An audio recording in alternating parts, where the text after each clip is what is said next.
Hey everyone, it's Jen Beck. How are you?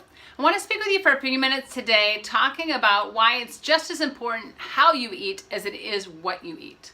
Most of us know that we need a good healthy diet with lots of fresh fruits and veggies and lots of healthy foods, but what we may not pay attention to is how we eat it, right? One of the things that is incredibly important is our digestion, and our digestion starts in our mouth. It actually starts when we start smelling our foods.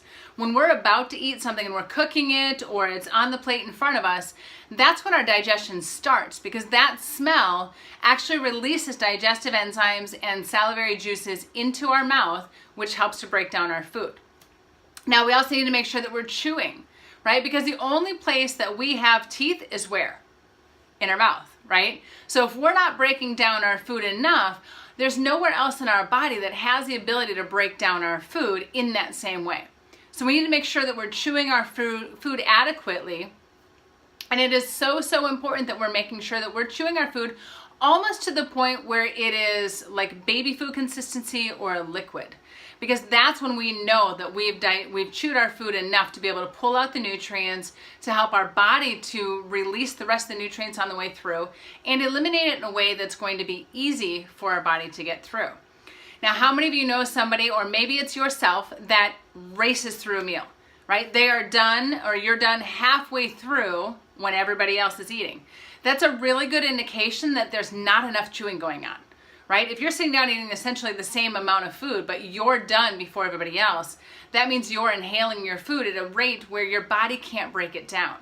So what happens is when we don't chew enough, we ingest whole chunks of food, and our body can't break it down anymore. It doesn't have the ability to pull out the nutrients. It doesn't have the ability to pull out all of the beneficial pieces of those foods, and then we eliminate it in much of that same form in a hard form. So we need to make sure we're chewing our foods enough for the nutrition aspect of it, and because we need our body to recognize that we actually ate it, right? It takes anywhere from 15 to 20 minutes for our stomach to get the message to our brain that, hey, I've eaten, I don't need any more food. But how many times have we, or somebody you know, raced through a meal and it's like 10 minutes down? Or maybe you're working and not even paying attention to how much you're chewing or how much you've had to eat, right?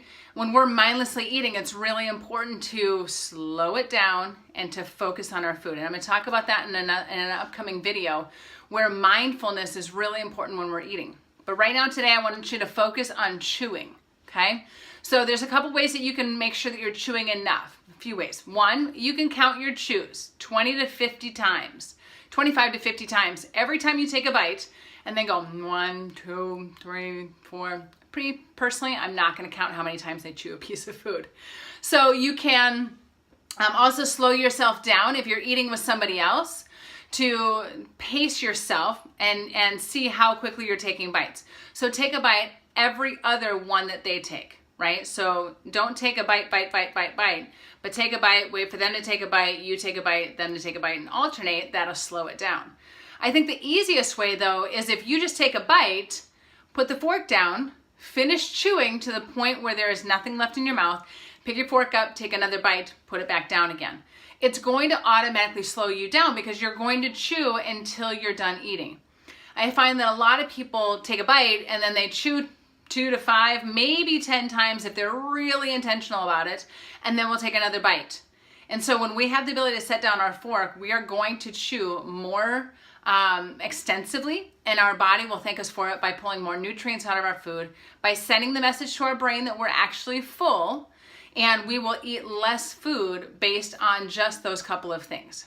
Okay, so your goal for this week is to see how many chews you can get. How can you slow yourself down so you're one of the last to finish your meal, if not the last? You're making sure that you're chewing adequately enough to turn your food into a liquid, and make sure that you're slowing yourself down so you're a pacer, not a racer. Thanks for tuning in. We'll talk to you soon.